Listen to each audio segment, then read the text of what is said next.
Hi, I'm Harvey, host of Franchising Brand Stories. And I'm Ed. I'm the MD of the Alternative Board, or TAB. And welcome to Franchising Brand Stories, Season 5, brought to you by Franrex, specialist staff and executive recruiters to the UK franchise industry.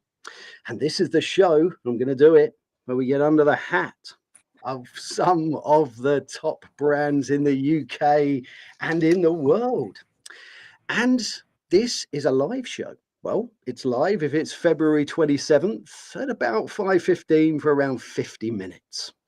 And this show is for you if you are somebody who is looking at investing in a franchise business. We get to hear what's beyond those brochures, and we get to meet the wonderful people that are behind these fantastic brands. We get to understand what they're all about. So if you are here live today, please pop a comment in and we can have a go at answering that live. Don't put the pressure on us too much, though. And the brand story we're going to hear today is TAB with the lovely Ed Reid. Ed, welcome to Franchising Brand Stories. Thank you, Harvey. Really very nice to be here. I'm a tiny bit trepidatious, but you've promised to be kind, so let's see. Oh, absolutely. And trepidatious. What a word to start with. Wow. Yeah, it won't get. It's downhill from here. Good stuff. Excellent. Well, look, we're going to start where we always start, which is to find out what TAB is. A lot of people will know, some people won't know. But if you are watching this as a potential investor and you're thinking, which brand do I align with? What are they all about?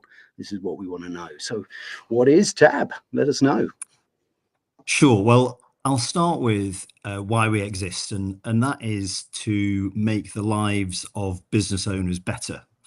We fundamentally believe that the business owners in the UK are the engine of the economy. They're the heroes. They're the people who take the risks, who employ people, who generate revenue, income, GDP, all that kind of stuff. And the irony is that a lot of people from the outside look at them and think they're fairly indestructible and they must have amazing lives and everything's always going swimmingly for them. But actually, the bigger their businesses get, typically the lonelier they get, and the bigger the decisions get that they have to take, and therefore the pressure mounts, and it can be a really, really lonely place to exist. So we are here to ensure that they aren't lonely, that they've got people who they can turn to for real world advice, and that they can be really open and honest and kind of genuine with, which is tricky, actually, trying to find people who you trust enough to be 100% honest. So the way we do that primarily is through putting them around tables with other business owners who are like them, running non-competing businesses, and all of them every month in that same group get to bring issues or opportunities they've got going on in their businesses and get advice from their fellow business owners. So it's real world advice. It's aimed at them specifically as individuals. It's not kind of generic advice that you could get in a book or even on AI. To be a bit topical. So that's who we are, and that's who we serve, and we love doing it. Fantastic. A great description. And I mean, I write down a lot more at the during these things than I have written down at the beginning of these things, because I love listening and I love learning from people in a wonderful industry. I love what you said there about the engine of the economy. And I think you're absolutely right. I also think you're right about the fact that running a business can be really lonely. And it's why I love franchising, because franchising, in essence, can take some of that loneliness away because you've got these big networks.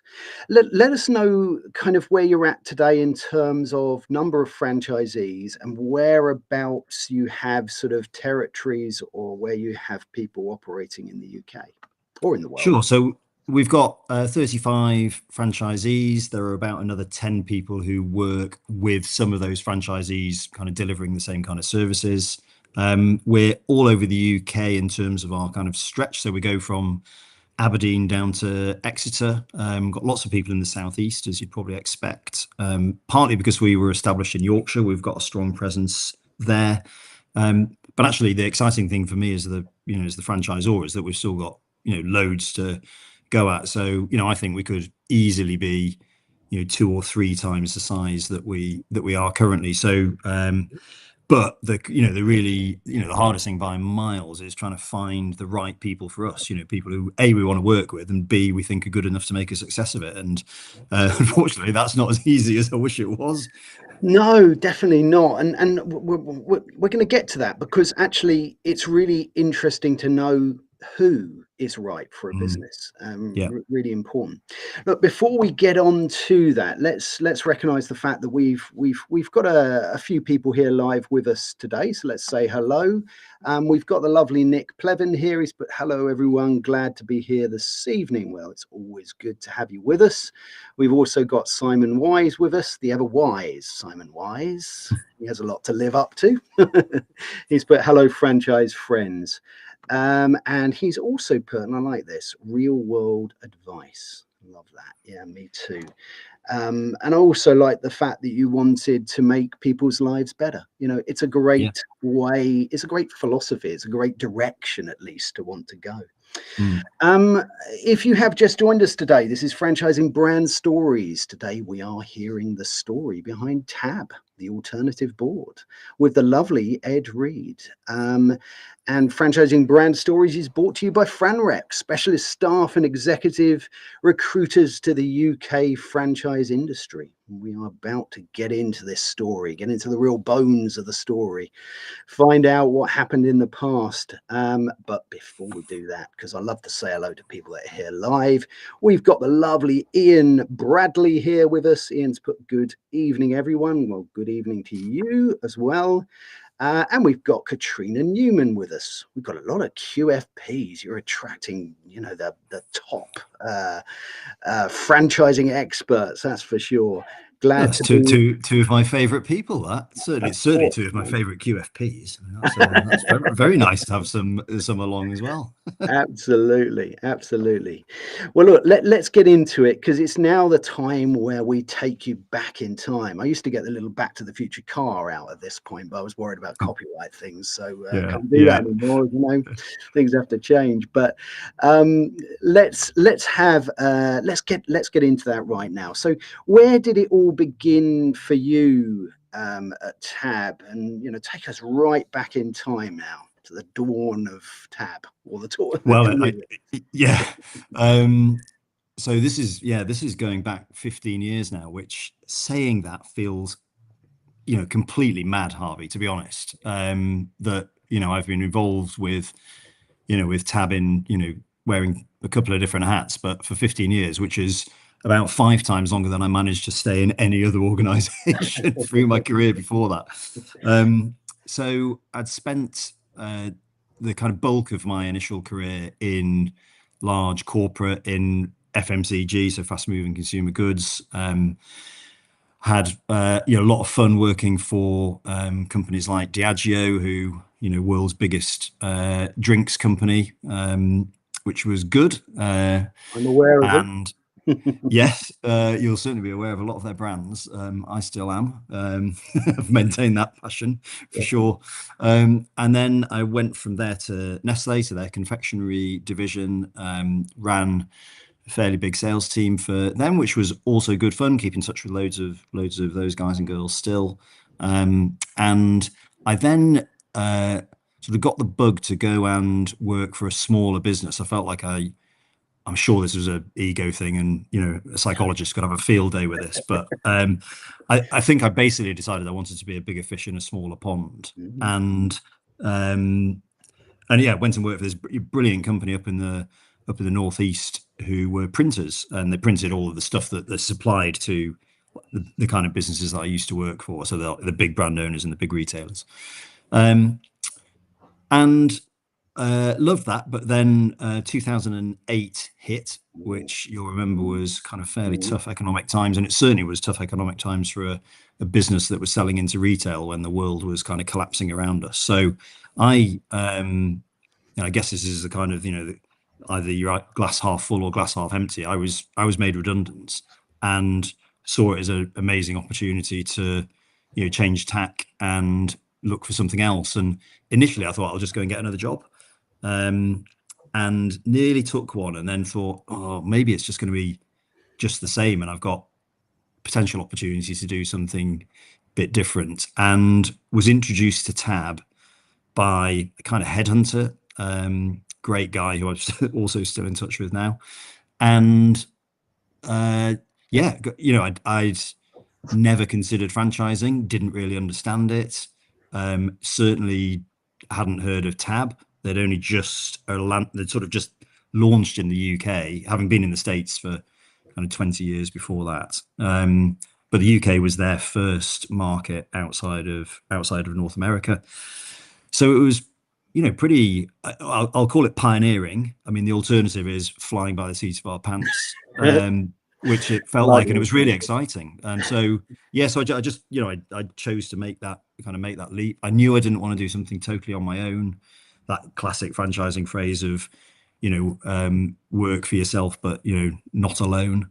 And I thought, yeah, that was a nice combination for me. And really importantly, I loved the people who I met, when I went for a discovery day sort of 15 and a half years ago, whatever it was. And I love the concept. My old boss at the printing business had been on a peer board, not a Tab one because we didn't exist, but he loved it and raved about it. In fact, he used to tell me and the rest of the board members in that business that it was the best meeting he used to go to every month. And I thought that was sort of almost offensive, given I thought the best meeting should be the meeting I was in with him. But yeah, so that's sort of how it started. And I started at the end of 2009. Went to the States for 2 weeks of very intense training. Forgot almost everything on the plane on the way home, and launched in January in 2010.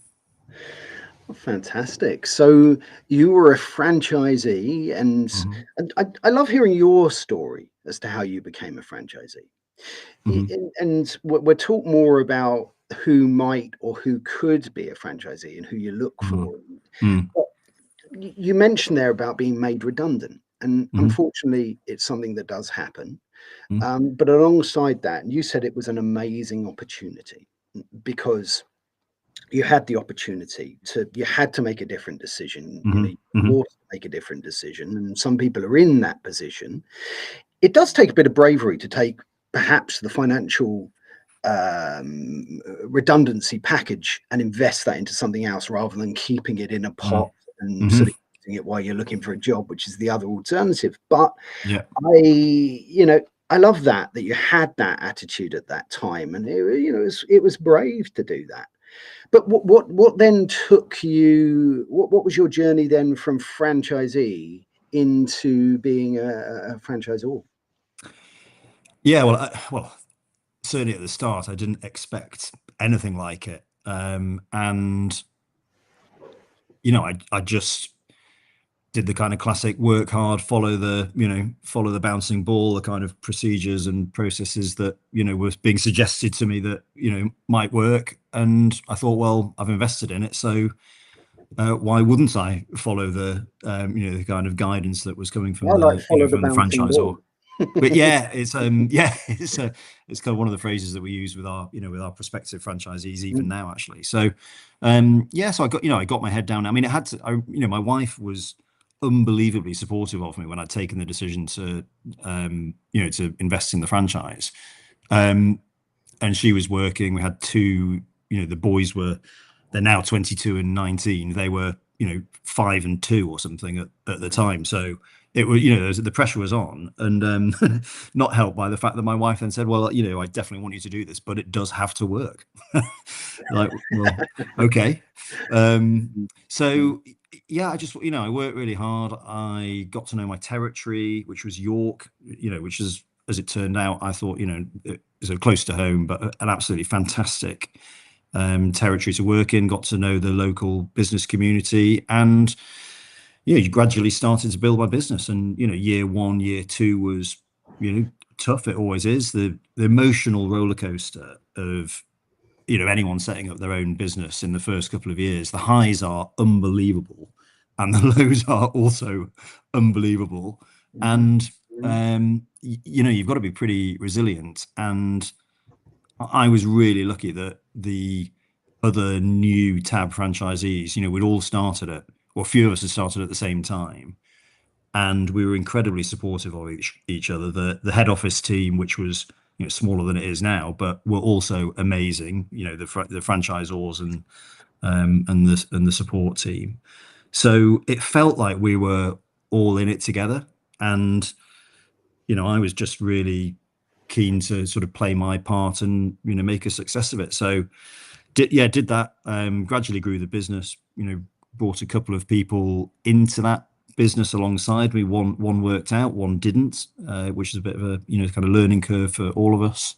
And then about 6 years into that, I was loving it. Amazing work-life balance, good income. All of my friends, I think, who initially had thought I was mad to invest in a franchise, were looking at me going, "Yeah, it looks like you've made the right decision here, Ed." And I felt like I had. And then, 6 years in, I was approached by the then franchisors, and they said, "Our plan is to exit, and we'd like you to be the person who buys it." And that was, I can remember the chair I was sat in the pub we were in, having that conversation, thinking, "Wow, that is that's something to think about." It's what we call a Remington moment. Yeah, well, and you have to be of a certain age to understand that one. Exactly. I didn't really sort of know what that was at the time, and obviously come to realize that it was, sort of loved it so much I decided to buy the business, kind of thing. And Victor Mayan, I can't remember his name now, but I think it was Victor Kayan, was it? Kayan, yeah. Yes, yeah. Excellent, fantastic. Yeah, so that's the sort of the story in terms of how it happened. I mean, there was a lot of work to do then in terms of getting that transaction over the line and off to the bank and raising more money, and it was just a different quantum from when I'd started as a franchisee. Absolutely.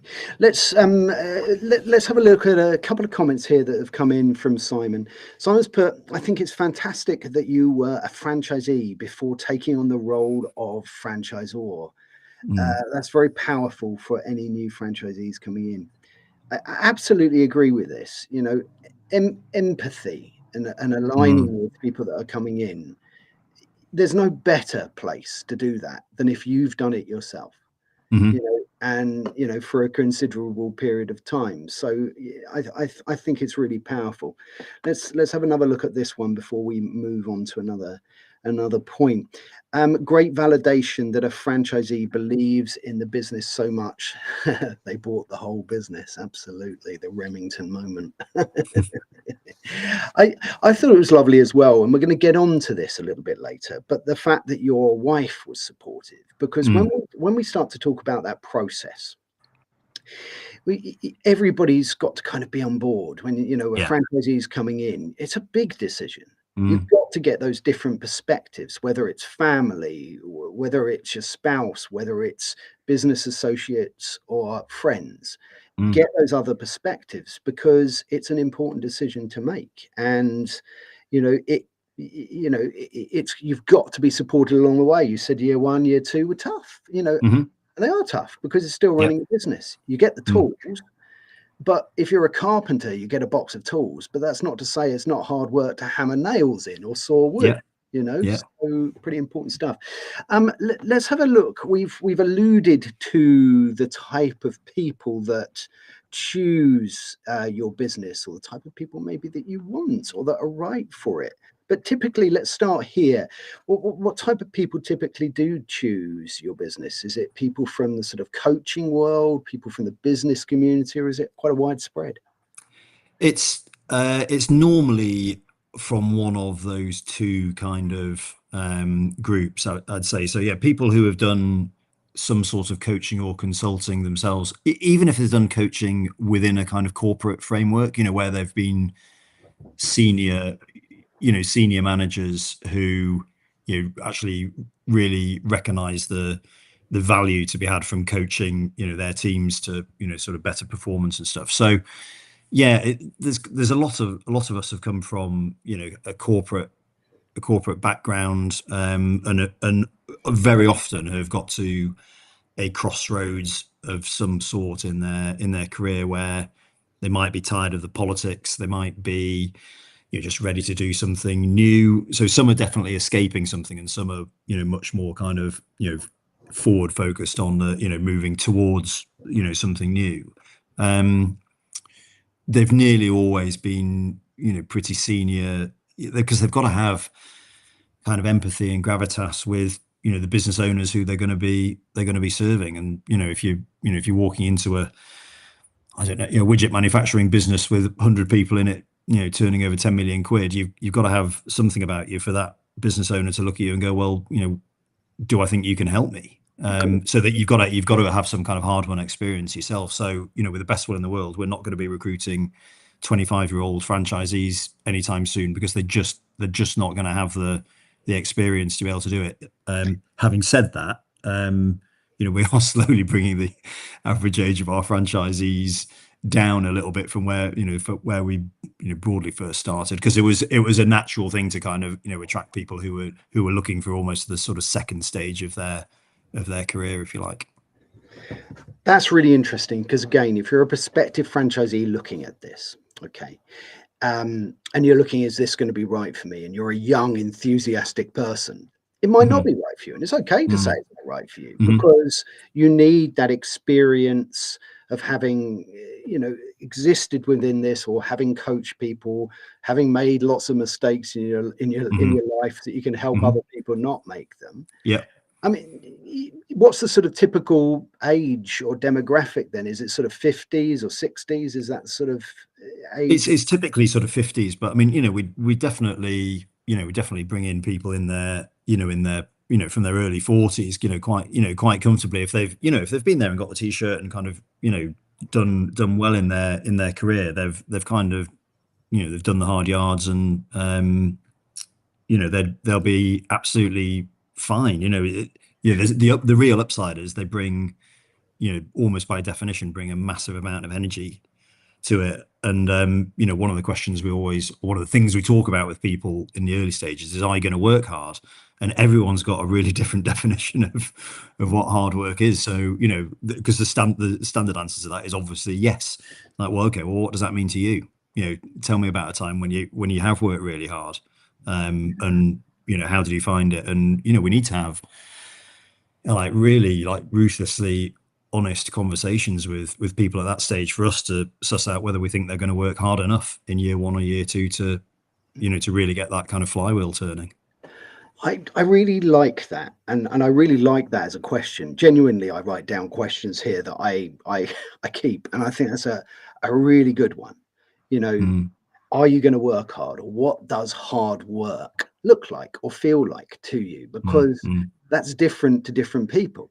Yeah. People might think that hard work is that they do something very physical for a long period of time and Mm, they're physically tired, mhm. or they're very creative. It's a great question because it feels obvious, but it's not obvious, because the description of Mm. hard work is different to different people. Yeah. You alluded there a little bit to the type of character, maybe. I mean, you used the word energy, which Hmm. I liked as a word, because no matter how old you are, you can have energy in an enthusiasm in what you do. Mm. Whether probably 20-year-olds have that in droves, but you can certainly still have it when you're in your 40s, 50s, 60s, 70s, 80s, and beyond. Absolutely. That Yeah. Yeah. energy, okay, Yeah. to go with that experience. What other characteristics do you think suit a good franchisee in your business? It's sometimes hard as an individual to work out whether you've got those, but I think it's Mm. important in these conversations, if you're a prospective franchisee watching this, to sort of think, well, is that me? Yeah. So could you sort of summarize any characters you look for? Yeah. I mean, I think you'd probably put it under the umbrella of, do they have a business owner mindset? And that for me is someone who is going to take the rough with the smooth, that classic growth mindset stuff, not fixed mindset. Um, that they will take responsibility for stuff. That, it's not, if something goes wrong, they're not always looking, straight at us as the franchisor and saying, well, this has gone wrong. What are you going to do about it? It's like, well, what are we going to do about it? Actually, is what I want to hear from from people, and that applies to brand new franchisees, and it applies just as equally to people who've been in it for 10, 15 years. And we're lucky that amongst our franchisee population, there is an unbelievable amount of that business owner mentality that they take responsibility for the success or not of their own business, and do everything that they need to do. And I think the other element for us is there's not much point in investing in a franchise if you're not going to be kind of respectful of the the kind of processes and collaborative, and that means that we only ever really make significant improvements in our business model on the back of feedback from franchisees, and that's exactly how it should be. So we try and kind of keep those those channels of communication as open as possible, so that we if a franchisee does have a kind of initially a good idea or the makings of a good idea, then I'd like to think that they'd come and talk to us early, and we can work on it together. And out of that, we've developed new products and services over over the last 15 years. I love that you're taking that direction from your franchisees, and that the significant improvements in the company have come as a result of your network. That's a really, really important thing, and I don't think that's a thing that we hear enough, and I think it's really interesting. The other thing that I picked up on there that I think is really fascinating is that you look for somebody with a business owner mindset. Now, I think this is a really interesting point, because it would be really interesting to know what people's view of a business owner mindset is, right? Because in franchising, we have this really interesting model to traditional entrepreneurship. And I hate saying that word. I can't spell it and I can't say it. Yeah, I'm with you. Yeah. But often, if you've got a business owner mindset, does that suit a franchisee mindset? And it was also interesting that you said that, of course, along with that, you've got to be able to respect and understand the value of the proven model. You're buying into something that's got a proven model so that you get a better chance of success. Yeah. You've got to have a business owner mindset, and sometimes that owner mindset is, I'll do what I want, how I want, when I want. What's been really interesting to me is the questions that you ask franchisees and what their answers might be. A description of a business owner mindset would be a really interesting one. Yeah, love it. Love that. Yeah, it is a balance, that, Harvey. It's why I think, I'm sure all the really good franchise networks, through their recruitment of great new franchisees, you're trying to strike that balance of people who bring something to the table, but equally respect that you've got to where you've got to, because actually everyone has been kind of following the protocols and and building on them. But it is a balance. I wouldn't want someone who's extreme one way or extreme the other, but it's people who kind of respect both elements. And I think if you can get that mix right, then it's potentially perfect for for the franchising world that we're in. Absolutely. It's like baking. You've got to get the mix right. I made a cake the other day, and I'm not sure if I got the mix right on that. Very decadent, according to my wife. Nice. One of the things that I want to move on, we've talked a little bit there about the type of people that you're looking for in your organization.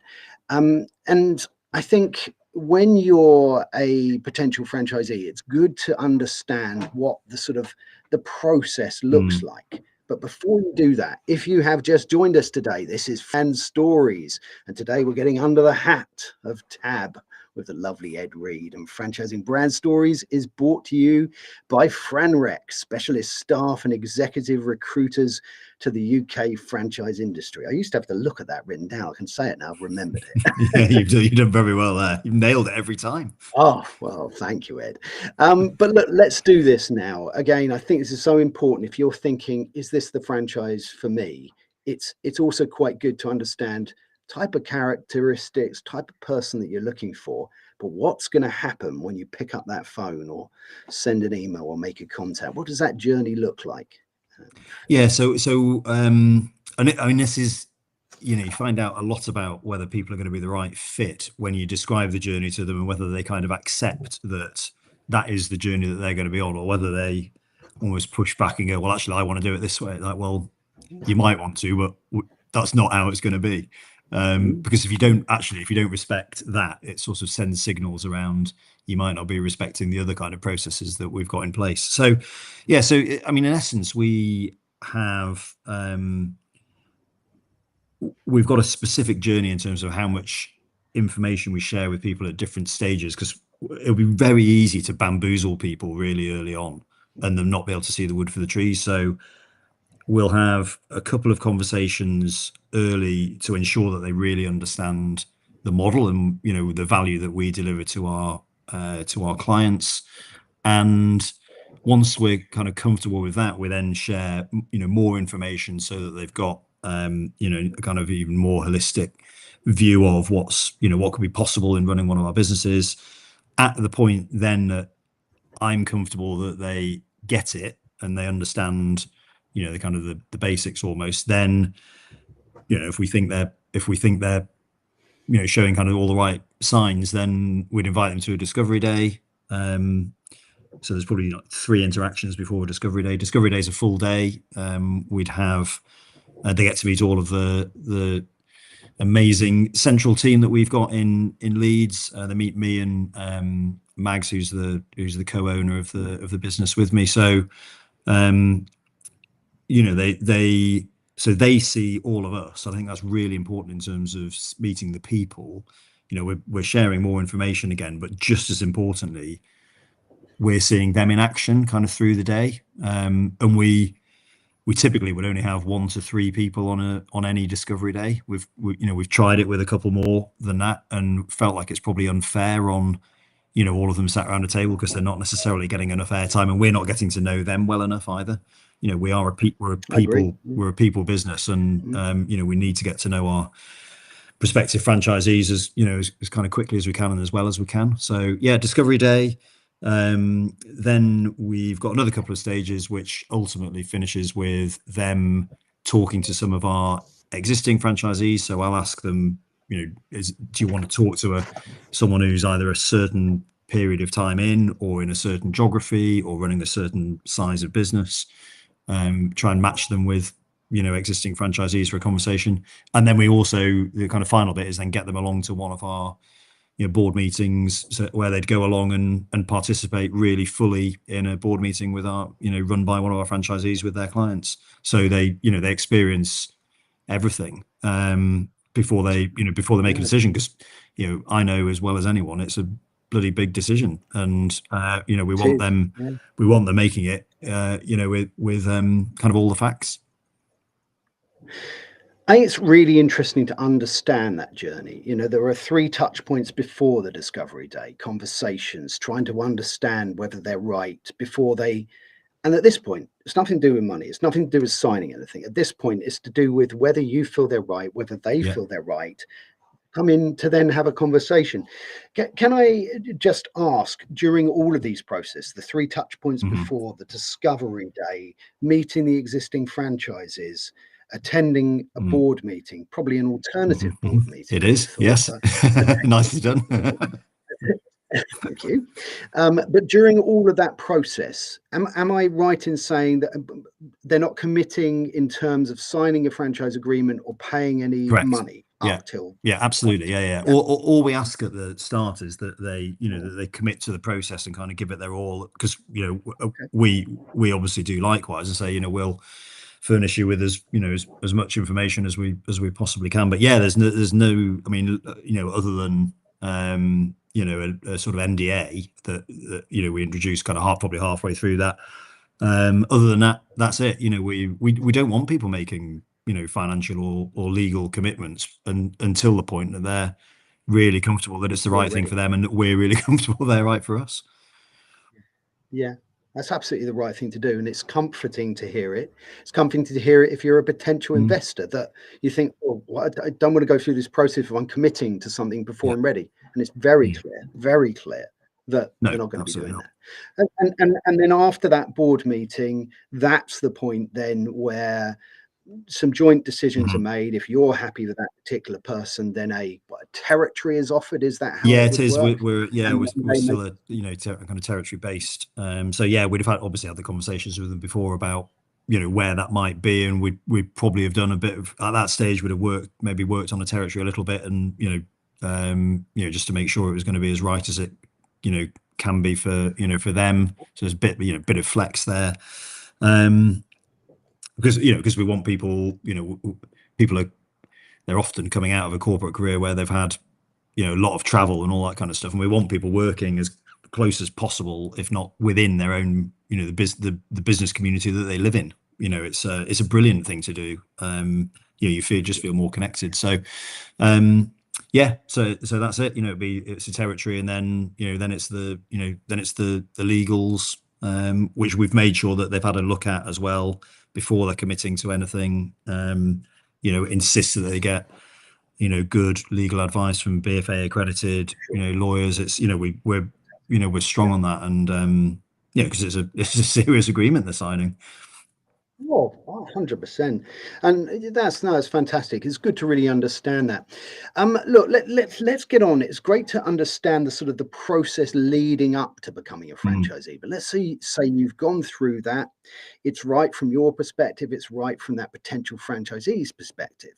So it's now, I think, really good for people who are watching this and thinking, is this going to be right for me, to understand what a day looks like for prospective franchisees? So let's talk about that now. What does a sort of a typical day look like? I mean, I'm sure they're varied, but what happens at the beginning and right the way through? Talk us through a day. So I'd say probably a day in year one is going to be different from other days from year two onwards, roughly, to kind of keep it simple. So year one, you're spending a lot of time in a tab franchise. You're spending a lot of time meeting business owners, and it's a similar kind of process to what we've just talked about in terms of the mutual element of it, because as a tab franchisee, you don't have to work with anyone. You do choose who you work with. The reality of when you're first setting up your business is you are less choosy than you ultimately will become. The filter's not quite as tight, but you're spending most of the first year building your business, and therefore meeting lots of business owners, and hopefully converting a certain proportion of them who go, yes please Harvey, I'd love to come and join one of your one of your peer boards and have you as my coach. So that's, you're spending most of your time doing that in year one, to be honest, and you'll be starting to deliver the services from typically from sort of month 4 onwards, something like that, where you'll have got your first board up and running. You'll be then doing a bit of a blend of business development and kind of service delivery, if you like. And then really by the time you're into year 2, you should be you're through your initial launch, and then you start to make decisions about how big you want your business to be, and whether you want to do it just on your own, whether you want to bring people in. And we run our own internal peer boards of all of our franchisees, so those are the kind of things that they typically bring along to those kind of meetings. It's like, I've got this far. It's like I've now got some choices in terms of how big and how bold do I want to be. So they get their fellow franchisees to help them with those decisions, which is great. So we practice what we preach. And then so a typical month then, if you're running a tab franchise that you've got off the ground, is you might be running 3 half-day board meetings in the month with your 3 different groups. If you've got three groups, you've got roughly 20 people you're working with. So you're going to be doing 20 coaching sessions in a month. We still do the vast majority of those in person. Just our clients, so we call them members, they love that in-person element rather than doing it on Zoom, for example. And then we've got strategic kind of programs that we offer as well. So you might be running a couple of kind of strategy delivery programs with the clients that you've got, but just more in depth and working with their teams rather than just the owner. No, I love it. I mean, we're going to move on to a question actually that Simon's put up in a minute. But one thing that I wanted to ask you, I mean, you mentioned there quite a lot about business development, actually. It seems a lot of during those early years, you're trying to get those businesses involved that could benefit from Yeah. the help. As a franchisor, do you assist with that process of bringing in those potential leads, those potential companies that could have that conversation? Yeah, I mean, because we've done it, we've done it for 15 years now. We know what works and what doesn't. I mean, clearly stuff changes over the years. Digital marketing's become, a bigger part of that mix than it was when I first started, when, could barely spell digital marketing, never mind know what it was.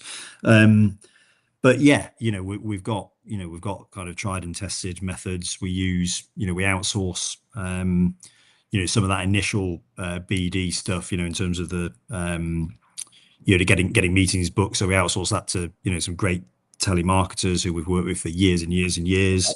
We do similar stuff on LinkedIn. So yeah, it's a real collective effort in year one, which we commit to as the franchisor to make sure that they've got the best possible chance. Yeah. If we weren't going to do that, otherwise they might as well go and do it on their own.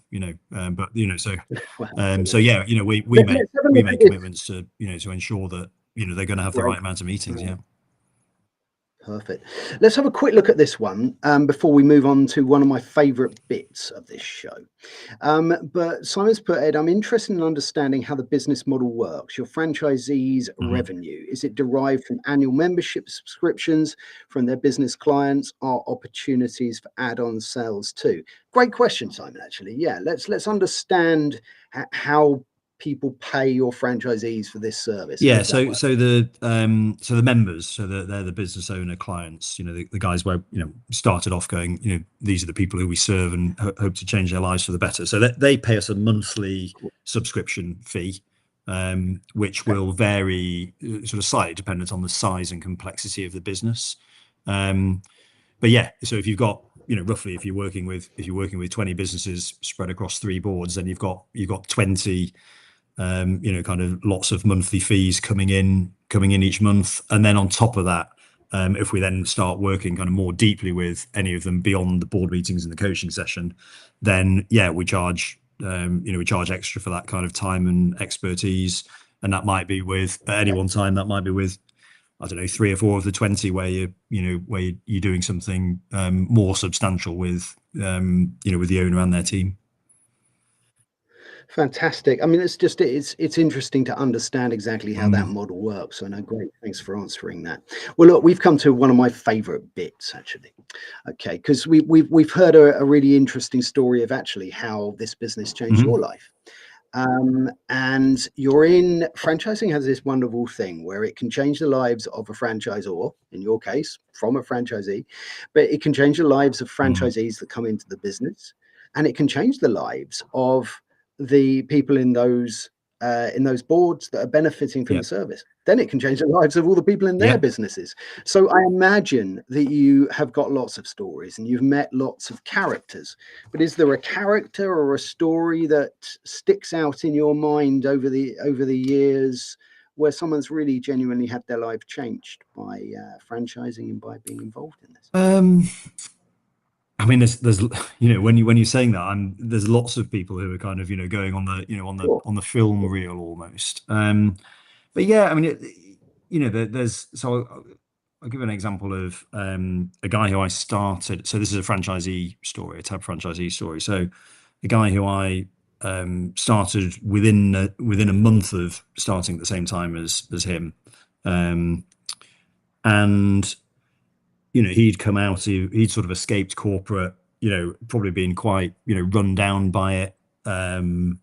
had a kind of serious health scare as well, and was looking for the kind of next chapter of his life, and went all guns blazing as I did at setting his Tab franchise up. And so 15 years later, he's still going. I reckon he's got more energy now than he had back then.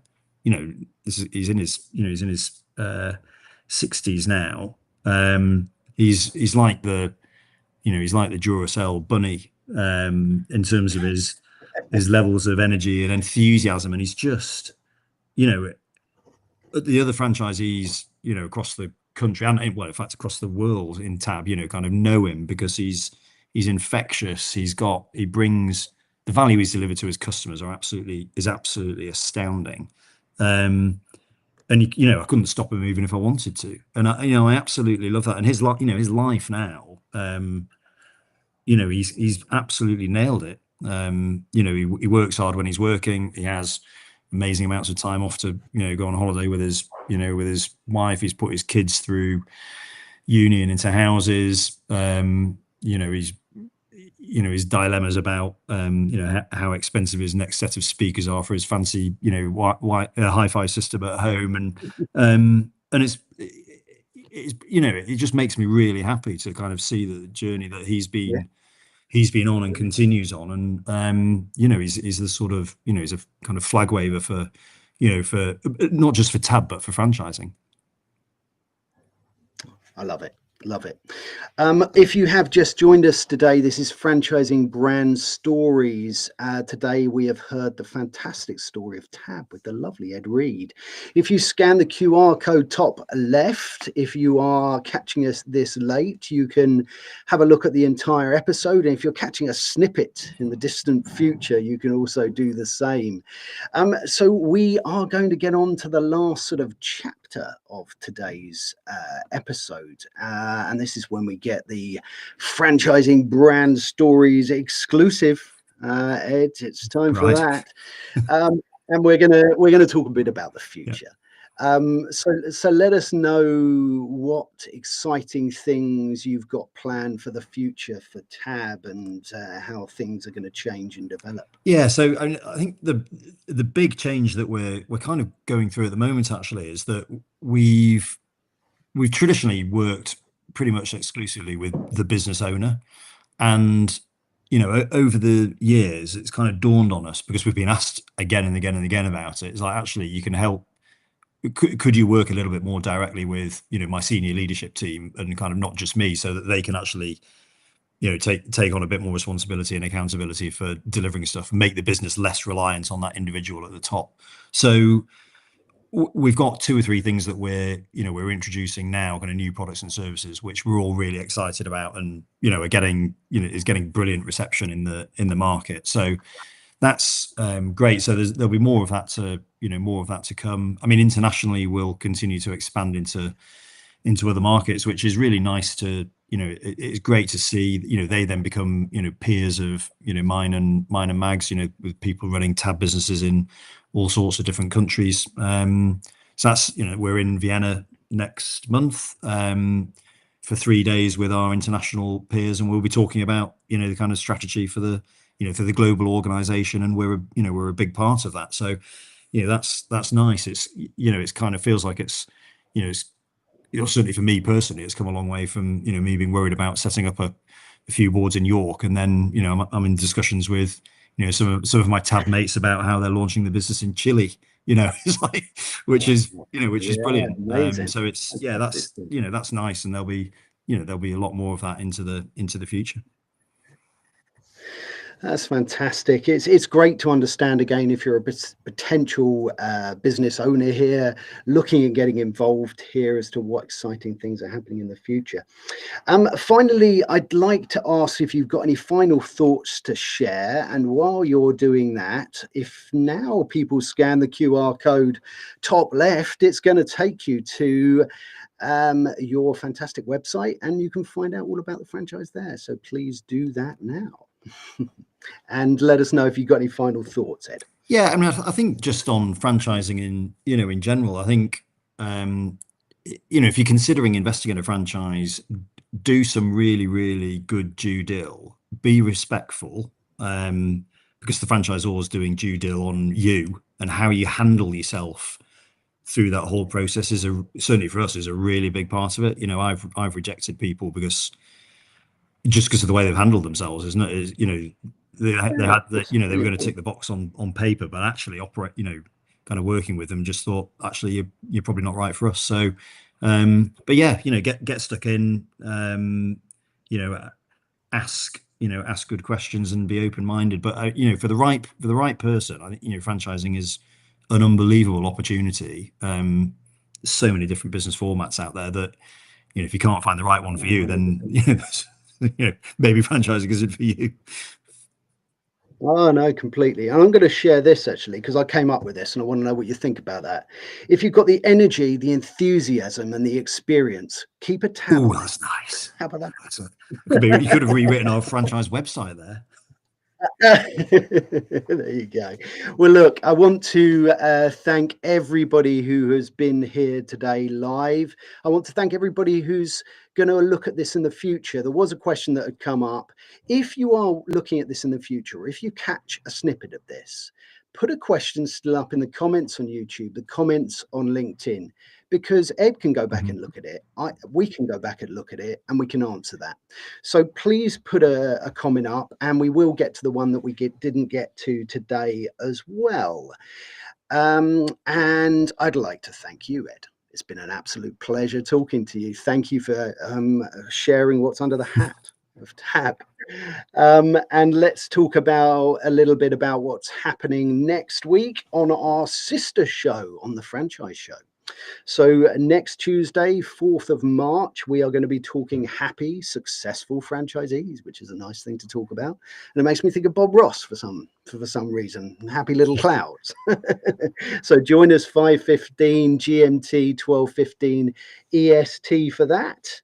And we've come to the end of season 5 of Franchising Brand Stories. So please join us for season 6 in April, when we are going to be finding out under the hat of some amazing brands, including Molly Maid and Home Instead, and lots others to be announced. So please join us for that when we start again in April. And until next time, take very good care. Cheerio. Thanks, Harvey.